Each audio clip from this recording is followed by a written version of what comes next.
A partir de este momento usted tiene una cita con la realidad. Todos los jueves a las 6 de la tarde por su canal preferido. Usted disfruta el análisis de los temas más importantes que suceden en nuestro país, en el campo político, económico, social y cultural, en la compañía de nuestros invitados. Bienvenidos.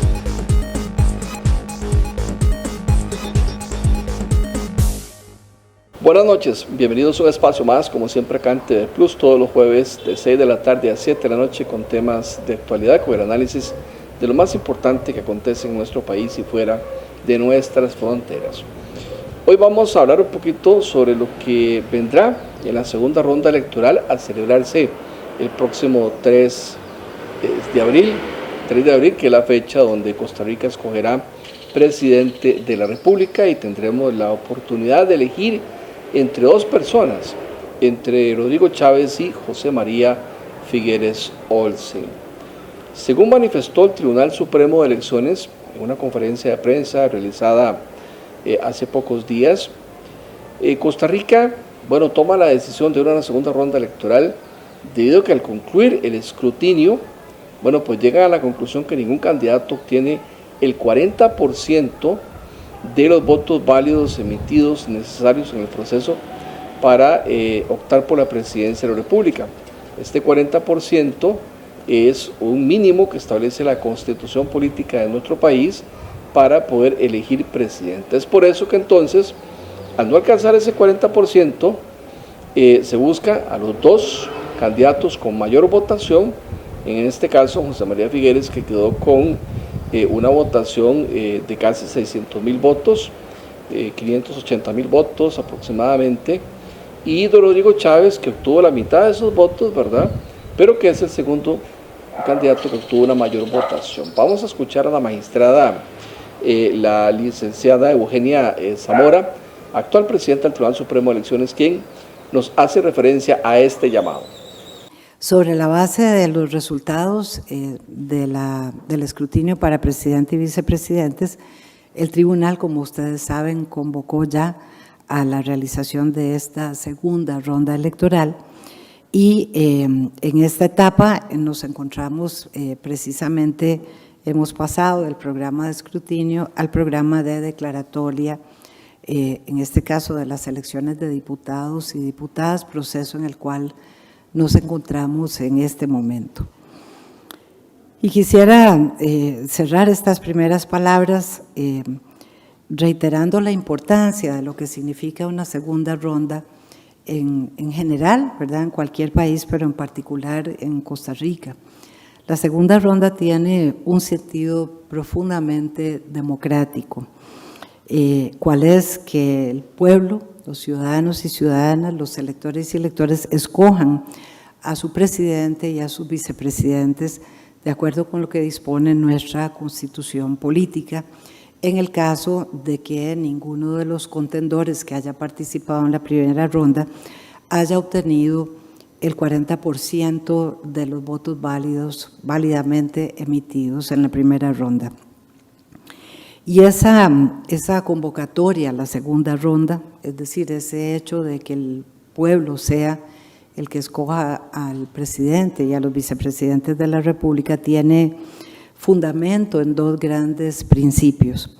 En primer lugar, que la persona que llegue a la cabeza del Ejecutivo tenga un respaldo mayoritario, significativo, para acceder a tan alto cargo. Y por otra parte, que ese respaldo esté basado, como lo decía anteriormente, en el voto popular. Recordemos que en nuestro país esta no fue la situación todo el tiempo, ¿verdad? Desde prácticamente los inicios de nuestra vida republicana hasta el año de 1926, cuando no había el umbral mínimo que se requería para que fuera elegido presidente, la Constitución política o las diferentes constituciones políticas le encargaban al Congreso de la República, como se llamaba oficialmente entonces, el que designara y eligiera. Inicialmente podía elegir a cualquiera, aunque no hubiera participado en la justa electoral, Posteriormente se dijo que debían ser elegidos los designados, es decir, aquellos que tenían mayoría de votos. Tampoco fue así, a pesar de la reforma del año 26, y a partir del año 49 esa norma se reitera en la actual Constitución Política, de manera que el objetivo, digamos, la razón de ser de este proceso y de la norma constitucional es precisamente que el presidente y vicepresidentes de la República sean producto de la elección popular y no de acuerdos partidarios, digamos, por parte de las fracciones parlamentarias representadas en ese momento en el Congreso. Vamos a insistir sobre este tema todo el tiempo porque ese es precisamente el sentido de la segunda ronda. Bueno, en otrora, cuando un candidato presidencial no tenía el 40% de los votos válidos emitidos, tal y como ustedes acaban de escuchar a la presidenta del Tribunal Supremo de Elecciones, la magistrada Eugenia Zamora, lo que se hacía era que era el Congreso, la Asamblea Legislativa, quien escogía al nuevo mandatario. El tiempo pasó y ahora lo que se hace es que se convoca una segunda ronda electoral, que para el punto de vista o la versión de la magistrada presidenta, como ustedes acaban de escuchar, a ella le parece que esto es algo muy democrático. No obstante, está entredicho.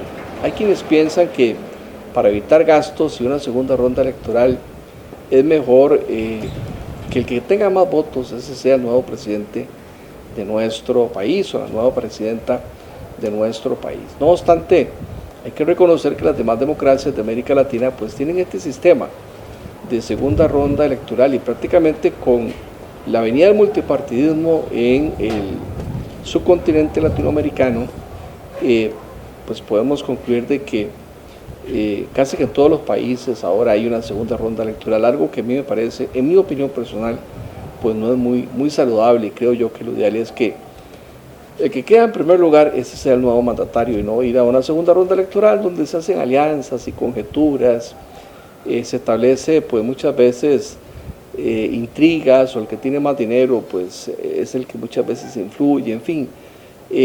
Hay todo un entorno totalmente distinto que creo yo pues no es muy saludable o muy conveniente, y por lo menos en los últimos procesos hemos visto que a veces quien gana después pues sale con una popularidad muy disminuida, como es el caso del actual presidente don Carlos Alvarado.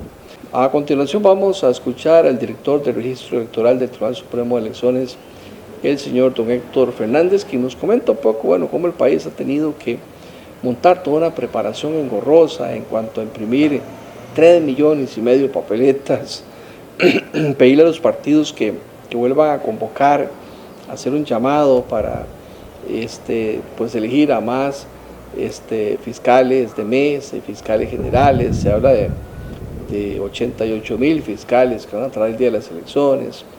Al parecer esta vez se va a abrir la posibilidad de que puedan haber guías, de que puedan haber también toldos en los centros de votación.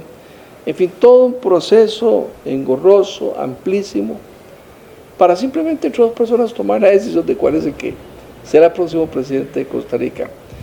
Veamos esta explicación que detalladamente nos ofrece el director del Registro Electoral, don Héctor Fernández. Acaba de terminar el escrutinio definitivo de la elección de diputados celebrada el pasado 6 de febrero, pero ya nosotros estábamos llevando a cabo una serie de actividades tendientes a la preparación de esta segunda ronda o vuelta de elección presidencial. Y una de las primeras actividades, pues que una vez teniendo la certeza, recién concluido el escrutinio de la presidencia de la República, de la votación de la presidencia, pues iniciamos ya con la impresión de las papeletas. Se imprimieron ya más de 3,541,000 papeletas. Recordemos que son papeletas impresas en cantidad igual a la cantidad de electores inscritas en el padrón, de suerte que a cada junta receptora de votos se envían una cantidad de papeletas totalmente equivalente a la cantidad de electores inscritos en cada junta receptora, esto como medida de seguridad, ¿verdad? Cada una de esas papeletas lleva también diversos aspectos de seguridad físico, como tramas y algunos otros elementos que nos permiten autentificarla. También durante todo el proceso pues estuvimos llevando a cabo los controles pertinentes de seguridad para tener la plena certeza de que ni un solo documento se haya desviado de su fin original, ¿verdad? Recordar nada más que para esta ocasión también hicimos la impresión de papeletas mediante una tecnología digital, entonces eso nos permite que se impriman las papeletas también en cantidad exacta a los electores inscritos en cada junta, también para mitigar esos riesgos de tener papeletas sobrantes, ¿verdad? El día de ayer ya empezamos con el otro proceso esencial de cara a la celebración de esta segunda vuelta, que es el programa de empaque de material electoral para su posterior distribución, con base en las disposiciones vigentes en el Código Electoral. 15 días antes de la elección, es decir, 15 días antes del 3 de abril próximo, debemos estar entregando los sacos con material y documentación electoral a las juntas cantonales. Esto es el 19 de marzo, ¿verdad? Entonces, por eso ya empezamos con el empaque y la próxima semana, a partir del 15 de marzo, empezaríamos con las rutas para ir a distribuir todo ese material y estar finiquitando ese proceso a más tardar el próximo viernes y cumplir con ese plazo, ¿verdad? Ya cabe indicar que tanto en el caso de la impresión de papeletas como en este caso de la distribución de material electoral ya se tenían adjudicados los contratos correspondientes con las empresas que nos brindan servicios en ese sentido.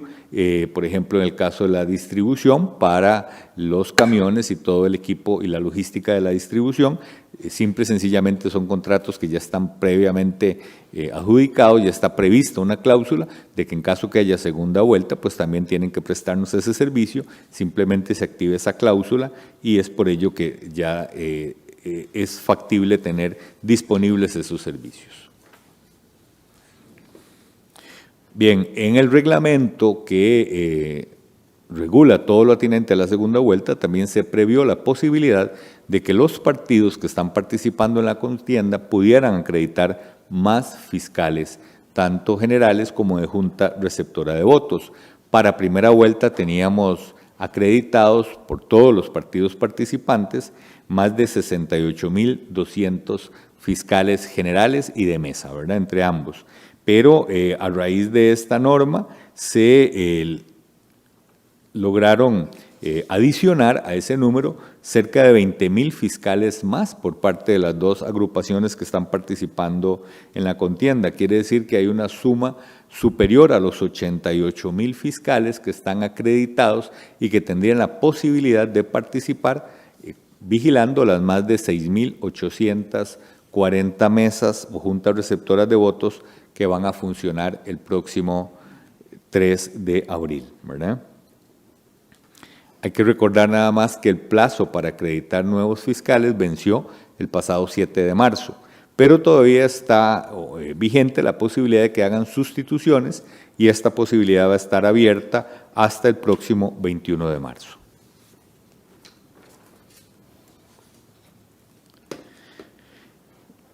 Como les mencionaba, ya para el 19 de marzo vamos a estar haciendo las entregas a Junta Cantonal.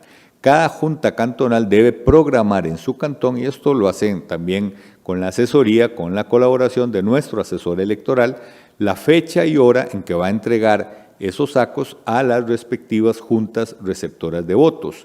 Es en ese momento, cuando se entregan esos sacos a las juntas receptoras, que se tiene tiempo hasta el próximo sábado 26 de marzo, que se hace la primera revisión de material electoral.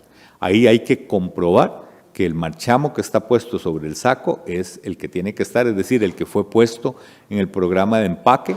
Acto seguido deben abrir el saco y verificar que contenga todos los materiales, por ejemplo, la cantidad exacta de papeletas de acuerdo a sus juntas, el padrón registro y todos los demás documentación y materiales necesarios para la elección. Esto lo hacen contra una lista que se les proporciona, hacen un chequeo para establecer si faltase algún material o si sobrara, pues también tienen que llenar el acta correspondiente indicándonos, o bien indicar en esa acta que el material está completo, ¿verdad? Esa es la idea también de que la ley establezca que este proceso debe hacerse al menos 8 días antes de la elección para tener oportunidad incluso de poder reponer algún material que pudiera estar faltante. Acto seguido, una vez que se hace esa entrega de material, pues se va a designar a la persona de la respectiva junta que va a estarse llevando el saco, lo va a tener que custodiar durante esos días que lo tenga a su poder y tendrá la obligación de llevarlo el 3 de abril antes de las 6 de la mañana para la apertura de la votación. ¿Verdad? Es el proceso que les estamos mostrando en esta filmina. Recordemos, eso sí, que una vez que se ha revisado el material, que se ha llenado el acta, si está completo o no, hay que colocar otro marchamo a la tula. Eso es otro elemento de seguridad. Este marchamo que se coloque ese día de la entrega material es el que tendrá que verificarse el 3 de abril, que es el día de que se va a celebrar la segunda vuelta de la elección presidencial. Es interesante, como en todas las elecciones, siempre la misma ciudadanía nos alerta cuando ve a personas caminando por las calles con nuestras tulas, ¿verdad? Pero es que precisamente eso es un elemento de seguridad. Dispersar ya el material antes de la elección, es decir, van a haber más de 6.800 personas que cada una va a tener bajo su custodia una tula con material electoral. Cada uno de nuestros asesores sabe exactamente cuál es la dirección del lugar donde va a estar esa tula custodiada, ¿verdad? Y quién es la persona y cómo contactarlo. Esto nos ha permitido que en todas las elecciones que hayamos celebrado, pues no hayamos tenido ningún incidente, por ejemplo, que se nos haya desaparecido completamente una tula, ¿verdad? Entonces, creo que es una medida que ha funcionado a través de los años y ha demostrado que es efectiva a los efectos de tener bien custodiado ese material, y es que lo interesante aquí es que cada ciudadano se apropia efectivamente de ese material, lo cuida, ¿verdad? Y sabe de la responsabilidad que tiene de llevarlo el día de la elección, ¿verdad? Ese día cuando lo lleva, igual se hace la segunda revisión, ¿verdad? Se rompe el marchamo, lo primero que hay que hacer es verificar que ese fue el marchamo que se colocó el día que se revisó por primera vez, cuando se le entregó el material a la persona que lo tenía bajo su custodia, y se vuelve a revisar que todo el material esté completo. Asimismo, se firma el acta de apertura de la votación, donde ahí se hace consignar si el material estaba completo o si efectivamente podía haber algún tipo de incidencia, ¿verdad? Para tener entonces noticia y tomar las acciones pertinentes. Bueno, tal y como nos explica don Héctor Fernández, director del Registro Civil, bueno, la verdad a mí me parece exagerado esto de 88.624 fiscales. Vaya, para un padrón de 3,5 millones de electores, ¿verdad? Es mucha gente. Si a eso le sumamos las guías, las recepcionistas, la gente que va a trabajar en transportes, yo creo que en Costa Rica estamos exagerando, ¿verdad? Estamos, me parece a mí, poniéndole demasiado culantro al asunto, ¿verdad? Mucho sabor. Y esto desgasta, y llega un momento en que la gente después se curte, como dice nuestro pueblo, ¿verdad? Y después no quiere participar en los procesos electorales. Esto de elecciones cada 2 años y segundas rondas, pues también es algo que cansa mucho. Creo que en Costa Rica deberíamos de reflexionar seriamente el tema de eliminar la segunda ronda electoral como tal, y que gane pues el que triunfa en primera ronda, es mi opinión personal. Vamos a ir a un corte y ya venimos con más información sobre este tema. El Parque Nacional Volcán Poás abre sus puertas nuevamente, ahora con un moderno sistema de reservas. Ingrese al sitio www.sinac.go.cr y haga clic en Compras y Reservas en línea. Luego de crear su usuario, ingrese la información requerida. Al completarla y finalizar el proceso, recibirá en su correo electrónico la confirmación y un número de reserva que debe presentar a la entrada del parque. El derecho del parqueo se cancelará una vez llegue. Que disfrute su visita.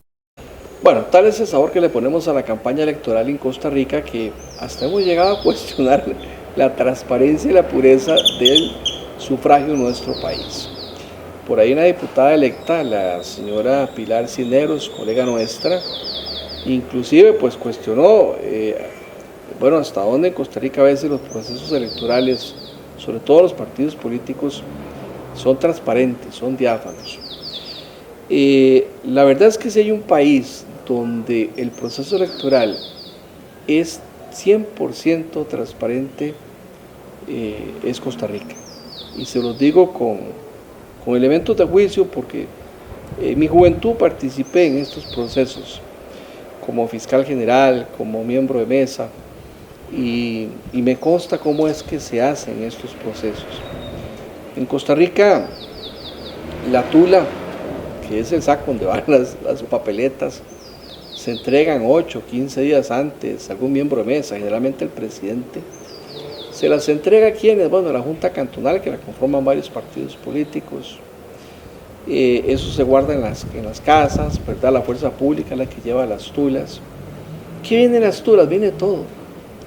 Desde el crayón donde se vota, vienen las papeletas, los documentos con los que se abren y se cierran las actas, ahí viene toda la información.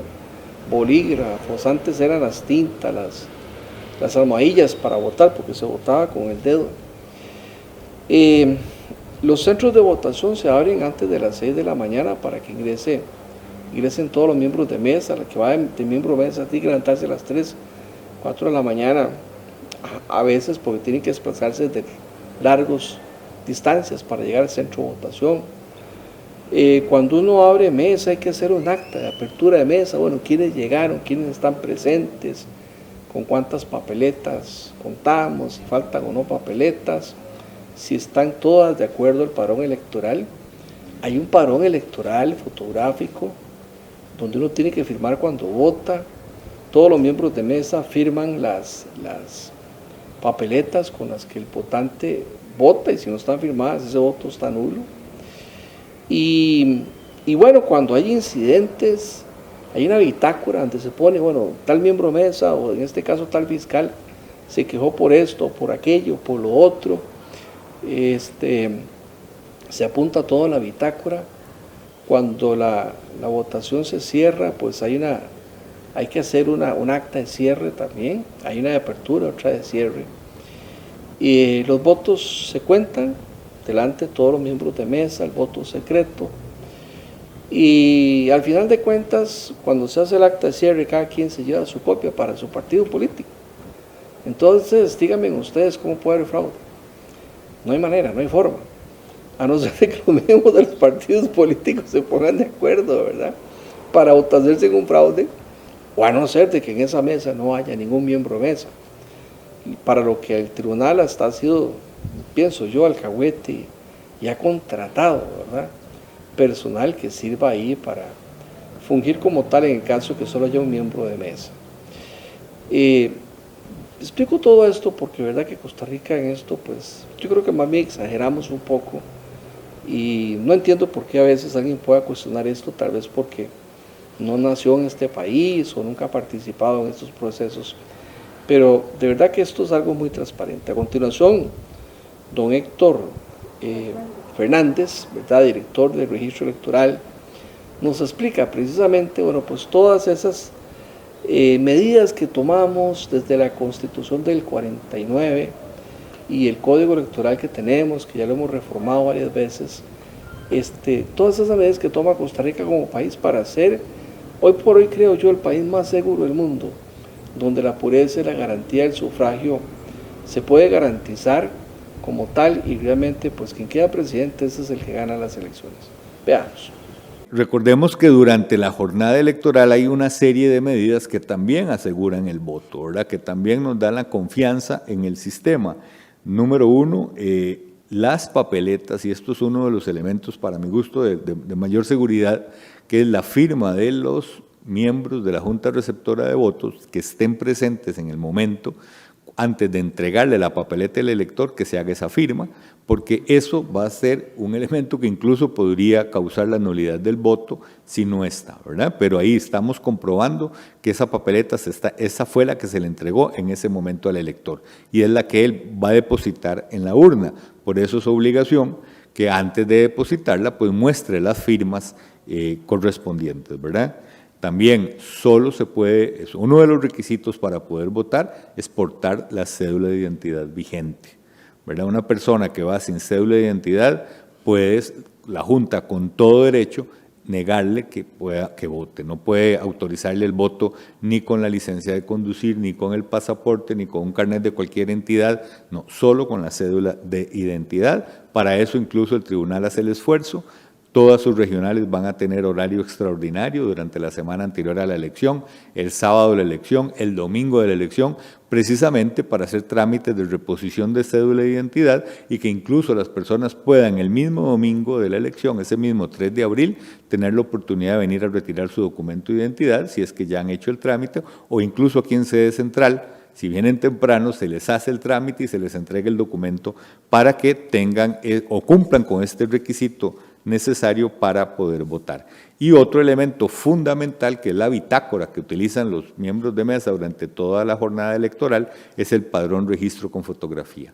Ahí no solo están las actas de apertura y cierre, están las hojas de incidencias para que anoten cualquier evento que ya los miembros de mesa saben que es importante, que es determinante, desde votos asistidos, votos públicos, sustituciones de miembros de mesa, etcétera, sino además está la lista de todas las personas inscritas para votar en esa mesa, con su respectivo número de cédula y su fotografía, que es un medio auxiliar de identificación, en caso de que se tenga alguna duda del documento de identidad, ¿verdad? De la fotografía, por alguna razón no esté bien clara, pues ahí tienen un medio alternativo, esa fotografía, para cerciorarse de ello, ¿verdad? Entonces, ese padrón es, como le digo, el documento importante, porque ahí es con base en eso que se va a saber cuántas personas se presentaron a votar. Y cada persona que se presenta a votar tiene la obligación de firmar ese padrón, que es otro elemento de seguridad importante.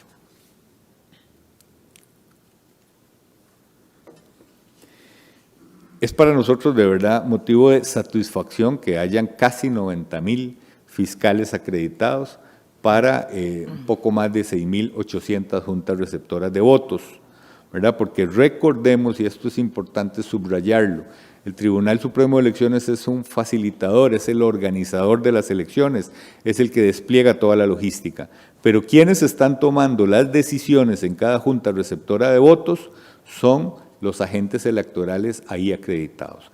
Entonces, los miembros de mesa, tanto los designados por los partidos políticos como los establecidos por el tribunal ante ausencia de designación partidaria, los auxiliares electorales que los asesoran, van a ser fiscalizados también por las personas acreditadas para ese fin por las agrupaciones políticas participantes en la contienda, ¿verdad? Quienes tienen todo el derecho de hacer las reclamaciones o establecer las apelaciones en aquel caso. Pero son los ciudadanos, desplegando cada uno su rol y esas funciones que les mencioné, los que se van a cerciorar de que se cumpla la legislación, es decir, de que la persona estaba inscrita en la mesa, de que presentó su cédula de identidad, de que se le dio la papeleta debidamente firmada por detrás, de que esa papeleta fue depositada en la urna y sobre todo al cierre, que se acrediten adecuadamente cada uno de los votos, empezando por establecer la cantidad de personas que no se presentaron a votar, porque eso nos da la certeza de cuántas personas que sí votaron y cuántas papeletas deberían estar en las urnas, ¿verdad? Una vez que finalice ese conteo o ese escrutinio que hacen las juntas receptoras de votos, que ese escrutinio es provisional, ¿verdad? Todo el material ya está, la logística establecida para que todo ese material regrese esa misma noche al Tribunal Supremo de Elecciones y ya desde esa misma noche hasta durante todo el lunes vamos a estar recibiendo el material porque el escrutinio definitivo de esta segunda vuelta de elección presidencial iniciará el martes siguiente a la elección, quiere decir que es el martes 5 de abril, a las 8 de la mañana estaría dando inicio ese escrutinio. También don Héctor Fernández, director del registro electoral, nos recuerda que hasta el año 94 uno votaba con el dedo pulgar, ¿verdad? Derecho, poniéndolo en una almohadilla con tinta. Después del 94, ya para el 98, se eliminó esto y empezamos a votar con lapicero o con crayón, porque se decía que con la huella dactilar, pues alguien puede averiguar y ver en el padrón dactilar del tribunal por quién votó uno y el voto no era pues tan secreto. A mí en lo personal pues me gustaba más y me sigue gustando más, para efectos de que nadie me borre con el crayón, porque se ha demostrado que se puede borrar esa tinta, o inclusive con el mismo lapicero. Me gusta más votar con el dedo pulgar. Pero bueno, es parte de los cambios que hemos hecho como país, inclusive en los últimos tiempos, para facilitar la elección, ¿verdad? Y en este caso la votación. Antes inclusive uno tenía que introducir, ¿verdad?, el dedo meñique era. Bueno, a veces era cualquier dedo, ¿verdad? El meñique, el índice, el anular, cualquiera. En un tintero para demostrar que ya votó. Yo creo que también ahí pues exagerábamos un poco en esos tiempos. Y a veces hacían derrames en las papeletas, ¿verdad? Y pues eso era un problema. Vamos a escuchar esta aplicación que Don Héctor nos ofrece para recordar viejos tiempos y entender por qué es que ahora votamos con lapicero o con crayón, ¿verdad? No es antojadizamente ni de mala fe. Hay razones de fondo para los que se tomaron estas decisiones. Veamos. Para contextualizar también algunos elementos que se han venido evolucionando, recordemos que la huella dactilar se utilizó como elemento para votar hasta la elección de 1994. A partir de 1998 ya se cambió para que se votara mediante una marca con lapicero. Recordemos que para 1998 ya iniciamos con la identificación biométrica de los ciudadanos, ¿verdad? Fue la primera vez que se pudo mandar el padrón registro con fotografía a las juntas receptoras de votos, pero también que se tenía ya la huella digital de los ciudadanos. Entonces, votar con huella podría implicar un riesgo para la secrecía del voto, ¿verdad? Al ser factible identificar cuál fue el ciudadano que votó a través del factor biométrico por excelencia de la identidad actual de nuestro, que es la huella dactilar, ¿verdad? El uso del lapicero se utilizó desde las elecciones del 98 y se cambia a partir de las elecciones del 2010 por el crayón, mismo que estamos utilizando actualmente. Ahora, esto ya lo veníamos estudiando en observaciones de elecciones, como en otros países estaban utilizando estos crayones, ya se concreta más después del referendo del 2007, y habíamos visto las buenas prácticas y los buenos resultados en países como El Salvador, México y Guatemala. ¿Cuáles son las ventajas? Bueno, número uno, es una marca muchísimo más visible, ¿verdad? También prevenía uno de los aspectos que habíamos visto en esos países, cualquier suspicacia de que el mismo lapicero que utilizan los miembros de mesa podían utilizarlo para marcar una papeleta. Bueno, es toda una marca distinta, ¿verdad? Completamente de la tinta común que tienen los lapiceros. Muchas veces los lapiceros fallan, se les derrama la tinta, dejan manchas y esas manchas producen votos nulos involuntarios. Además, este crayón también permite adicionarle dispositivos que facilitan el voto de personas con alguna discapacidad en sus manos, ¿verdad? Y, por supuesto, la idea es que la marca sea indeleble, ¿verdad? Entonces, con base en las experiencias, sobre todo de países como México, se redacta un cartel de licitación y la primera contratación se hace en el 2010. Ahí se compran 100,000 unidades a un precio de 81 colones para cada unidad, y se hace una segunda compra en el 2014 de 30,000 unidades, ¿verdad? Hasta la fecha son los mismos que hemos venido utilizando.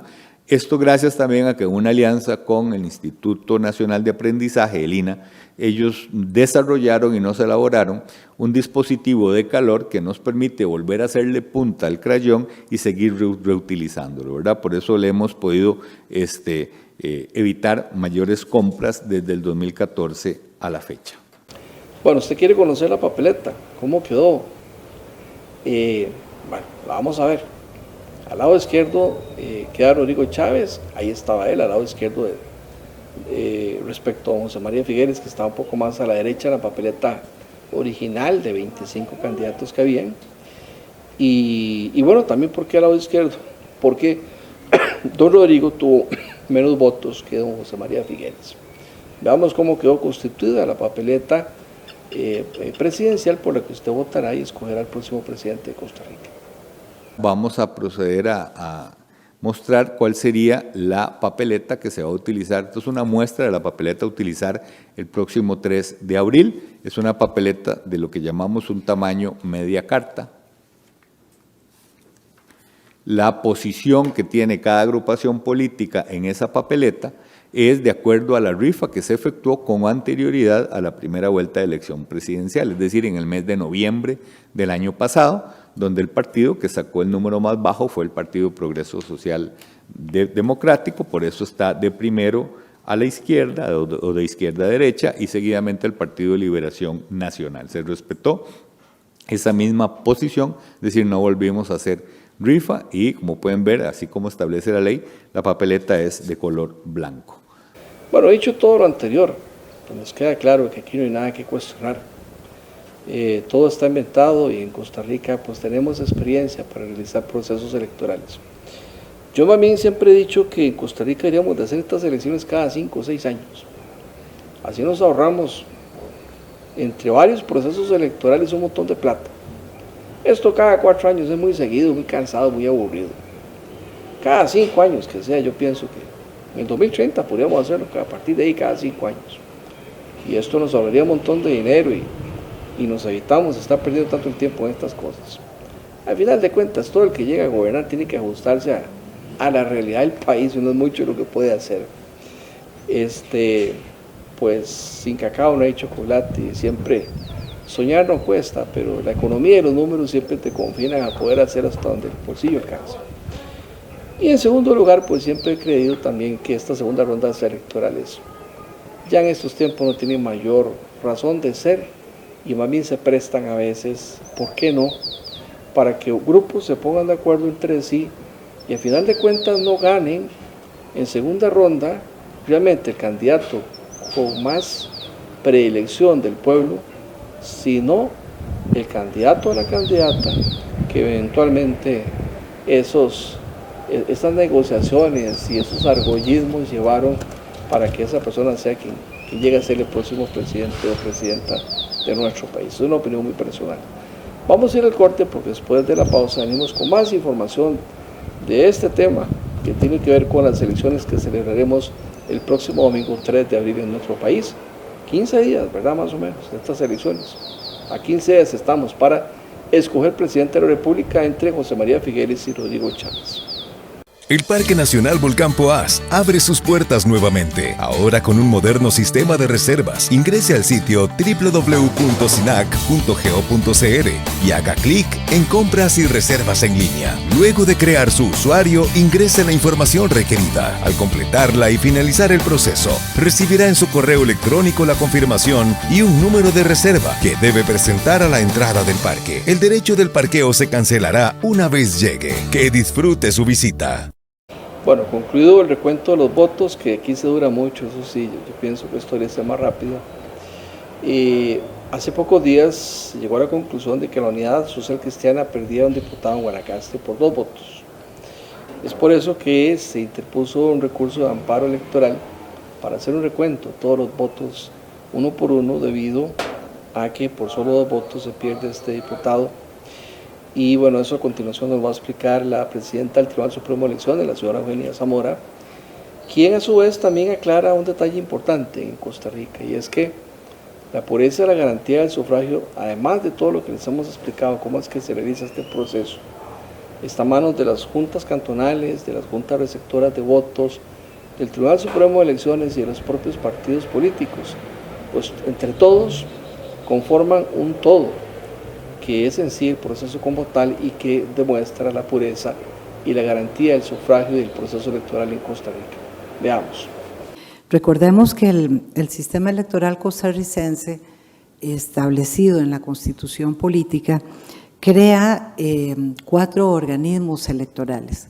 Por una parte, el registro civil, que es el encargado no solamente de la emisión de la cédula, que es el documento único de identidad que se usa en Costa Rica, tanto para asuntos civiles, de allí su nombre, pero también para asuntos electorales.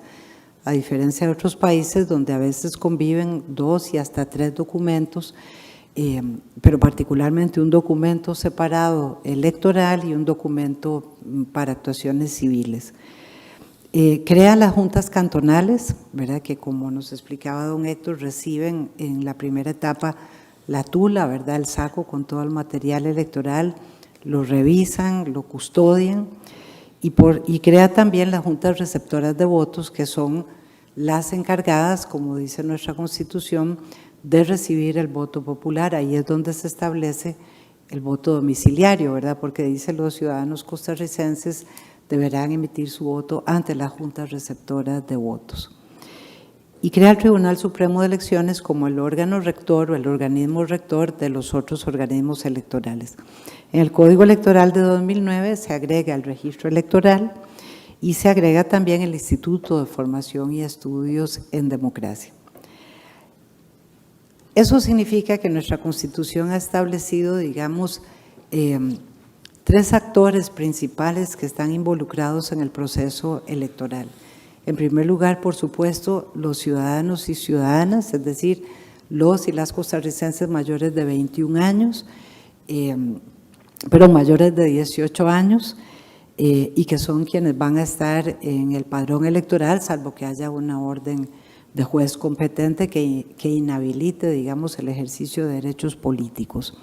Por otra parte, el organismo electoral y por otra parte, los partidos políticos.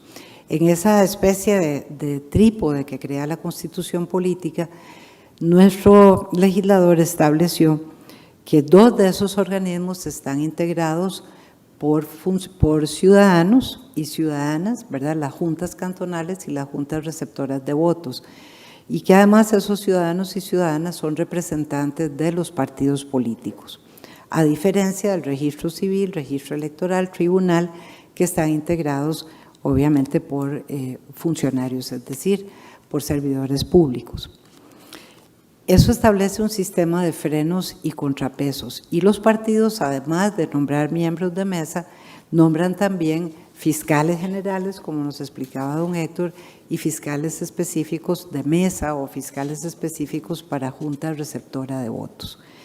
Es muy importante, y por eso este dato que don Héctor nos da y nos actualiza permanentemente es muy importante, porque esa sabiduría ciudadana sobre los mismos ciudadanos que están recibiendo la votación de sus compatriotas es una de las más delicadas y de las más importantes el día de la elección. A partir del año 2002 y ante las dificultades de los partidos políticos de integrar con miembros todas las juntas receptoras de votos, el tribunal empieza a utilizar la fórmula del nombramiento de auxiliares, que son personas previamente capacitadas por el tribunal que cumplen esa misma función ante inopia partidaria. Agreguemos a eso también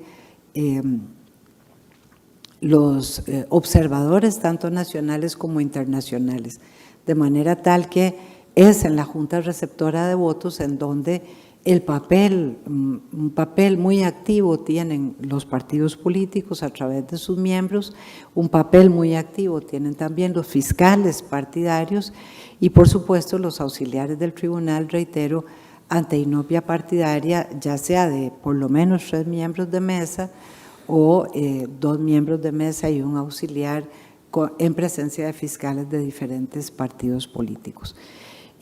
Creo que eso es un blindaje muy importante que crea nuestro sistema electoral para impedir, digamos, que se den situaciones como esta que usted señala que mencionaban algunas personas y bueno, no nos cansaremos de insistir en eso permanentemente.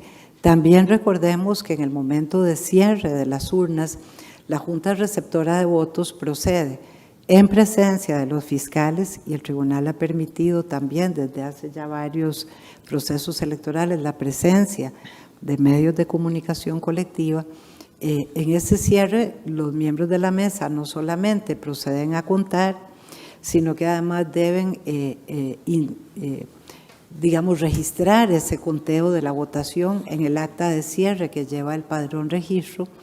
Y cada uno de los partidos presentes o que así lo solicite tienen derecho a tener una copia de esa acta.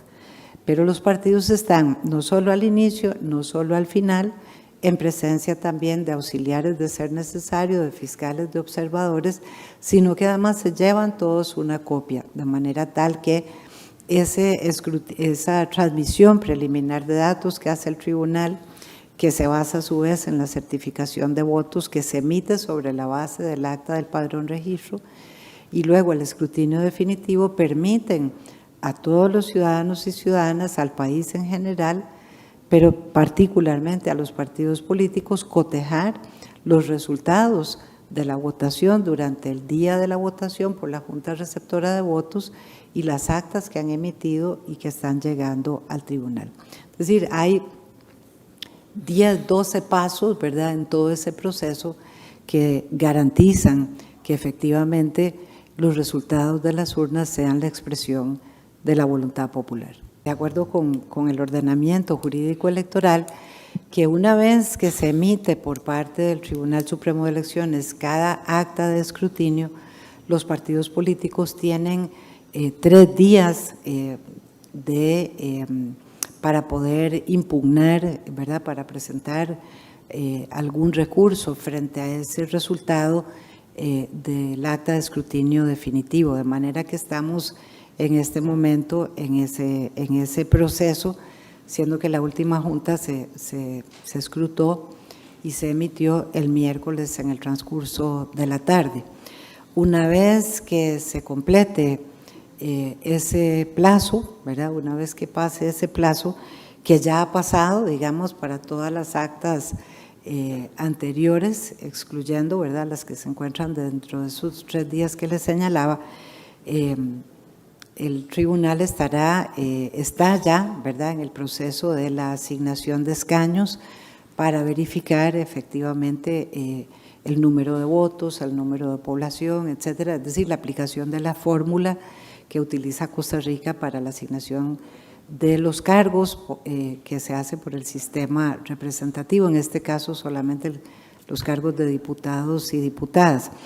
Y en lo que respecta a los recursos que usted señala, sí, hemos efectivamente recibido 2 recursos de amparo, uno por parte del Partido Unidad Social Cristiana, para que se recuente todas las mesas de Guanacaste, en virtud de los resultados que nos indican las actas de escrutinio, y por otra parte un recurso de amparo también del candidato de Guanacaste, del candidato a diputado don Bismarck. El tribunal se encuentra en este momento en el análisis de ambos recursos. No conozco ninguna interposición de ninguna otra organización partidaria o persona en lo que respecta a Cartago. Gracias, doña Eugenia. En cuanto al presupuesto, presupuestamos una suma muy similar a lo presupuestado en el 2018, es decir, una cifra superior a los 4.000 millones de colones para la primera ronda o para la primera elección celebrada el pasado 6 de febrero, y para esta del 3 de abril es una cifra aproximada a los 2.000 millones de colones, lo que está presupuestado, ¿verdad? Recordemos que ya el costo total es más, así lo establece la legislación, una vez terminado o concluidas todas las etapas del proceso, procedemos a establecer ya el costo efectivo con base en eso presupuestado, es decir, cuánta jornada extraordinaria fue la efectivamente pagada, los gastos de viaje incurridos, las facturas ya procesadas por cada una de las contrataciones, etcétera, ¿verdad?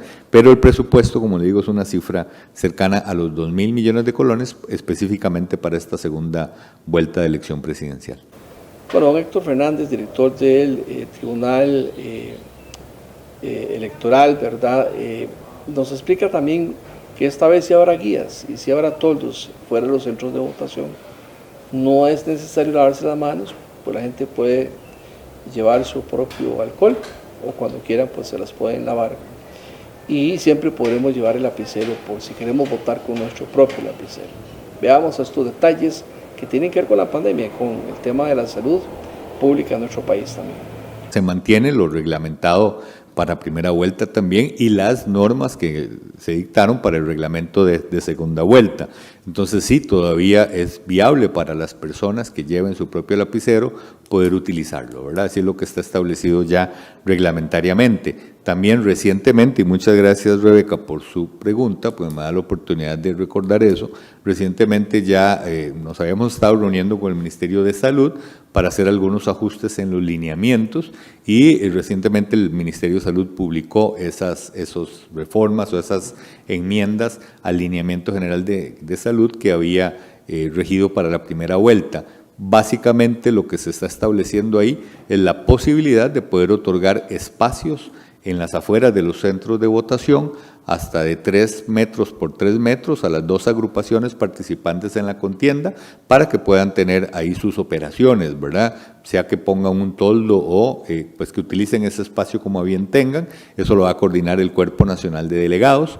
También se abrió la posibilidad para que esas 2 agrupaciones puedan tener guías en los centros de votación, si así lo estiman conveniente. Y a tenor de lo que había estado estableciendo el Poder Ejecutivo, también se eliminó lo que era la obligación del distanciamiento, ¿verdad? Así, a tono con los otros lineamientos que se han venido dictando. Entonces sí subsiste la utilización de mascarilla, por supuesto, y en lo que toca a desinfección o lavado de manos también se aclara en el lineamiento que las personas pueden también perfectamente llevar su propio alcohol o no hay ningún problema en que puedan entrar directamente a los centros de votación, ¿verdad? Entonces, básicamente esas son las modificaciones que se han establecido, es decir, se han hecho requisitos menos gravosos en este sentido, en lo que toca a distanciamiento y sobre todo toldos y guías que los partidos políticos ahora sí podrán utilizar. Ya el Cuerpo Nacional de Delegados envió un comunicado de esta situación a todos los partidos, a los 2 partidos políticos participantes en la contienda. Bueno, Ana Mercedes, yo creo que aquí está más que claro entonces que el proceso electoral en Costa Rica es totalmente transparente, nos dieron cátedra, tanto la magistrada presidenta Eugenia Zamora como el director del Tribunal Electoral, ¿verdad? No hay razón para cuestionar el proceso como tal. ¿Que hay leyendas urbanas? Pues siempre habrá, pues la gente tiene mucha inventiva. Que en algún lugar, pues alguna vez se ha debido condenar a alguien o sancionarlo, porque se portó mal, pues sí, somos humanos. Pero en esto de las elecciones nacionales, totalmente transparente el asunto, ¿verdad? A veces no tanto así en los partidos políticos, en los procesos internos electorales, donde ahí sí, pues no existen tales controles, algunos, no todos, ¿verdad? Y eso, pues sí se ha prestado para cuestionamientos. No, y sobre todo, ¿verdad? Como lo explicaba don Héctor y doña Eugenia, es que no es porque yo voy con un papelito y apunto tu nombre y mira, usted es el que votó, no. Tienen un registro, un padrón electoral con foto. Es que antes no era con foto, como lo explicaba don Héctor. Antes del 98 no existía ni tan siquiera el registro con huella, con la huella digital en el registro civil. Ya tenemos la huella con el registro, con la huella digital en el registro. También se tiene la seguridad de la fotografía, ¿verdad?, en el padrón electoral, y ahí es donde la gente, por eso siempre hay que llegar con la cédula. Eso es lo importante para ir a votar, llegar con la cédula, porque ahí de esa forma se verifica que es usted el que está votando, se registra su firma también y se verifica que sea la misma que está en la cédula. Y muchas veces la gente cree que es que puede ir a hacer otra firma en el padrón electoral, no, tiene que ser idéntica a la de la cédula, porque si no, no puede votar. Además de todos los controles que se tienen cuando se entrega la papeleta, ¿verdad? Los códigos, ¿verdad? No es que simplemente es una papeleta simple, no. Ya las papeletas van con un número consecutivo. No se pueden perder las papeletas, claro, tampoco. Y algo muy importante, miren, yo no entiendo por qué se dura tanto para declarar un ganador o un perdedor. A veces yo siento que caemos en lo absurdo, por no usar otra palabra. Porque mire, cuando uno es fiscal de mesa, antes miembro mesa, en el acta decía cómo quedó la elección de esa mesa. Uno sumaba todas esas actas, es un media hora se hacía, y sabías cómo te fue en ese centro de votación. El encargado electoral de cada partido sumaba todos los resultados del centro de votación y sabía cómo te fue en el cantón. Y si en el cantón, bueno, sumando los resultados de ese cantón y de todos los cantones de la provincia, se sabe si sacaste o no diputado o si ganaste o perdiste la presidencial, ¿verdad? Así que esto, mire, esto es un asunto que en 2-3 horas máximo ya cada partido político sabe si ganó o perdió una elección para presidente o cuántos diputados ganaron. Pues uno hace también las ecuaciones de cocientes o cociente, y residuo mayor o residuo menor. Para eso de las 10 de la noche, a más tardar, ya se sabe cómo quedó el asunto. Porque inclusive las votaciones fuera del país, más bien los resultados se tienen antes, ¿verdad? Ya se sabe cómo quedó el asunto. Excepto por ahí alguna votación muy estrecha para diputado, donde, como esto Guanacaste, que por 2 votos o por 4 votos una vez, el hermano Otto Guevara salió diputado por Punta Arenas, ¿verdad? Pues ahí sí uno dice, bueno, ahí tenemos un problemilla que de repente hay que revisar todos los votos. Pero en Costa Rica aquí no hay razón, ¿verdad?, para pensar de que haya que durar 22 días, un mes para declarar un ganador o para declarar diputado. A mí yo siento que se tarda mucho. Y también me parece un gran error del tribunal no sacar todo el 100% de los resultados finales. El mismo día, sí. El mismo día, ¿verdad? A mí me parece por la facilidad que tenemos ahora de comunicación, el internet, los celulares, que es mucho más rápido. Esto de entregar solo hasta el 80% no es bueno. Debería ser por lo menos un 95%, 96, 98%, ¿verdad? Entregar un resultado preliminar para darle más credibilidad al asunto. Bueno, así llegamos al final de un espacio más, como siempre acá en TV Plus. Recuerden que hay repetición de este programa los sábados y domingos de 5 a 6 de la tarde. Gracias, Ana Mercedes. Mucho gusto y gracias, buenas noches a todos. Y buenas noches a ustedes. Hemos llegado al final de un encuentro más con la realidad de nuestro país. Su cita es todos los jueves de 6 a 7 de la noche, los sábados y domingos desde las 5 hasta las 6 de la tarde por su canal preferido. Te esperamos.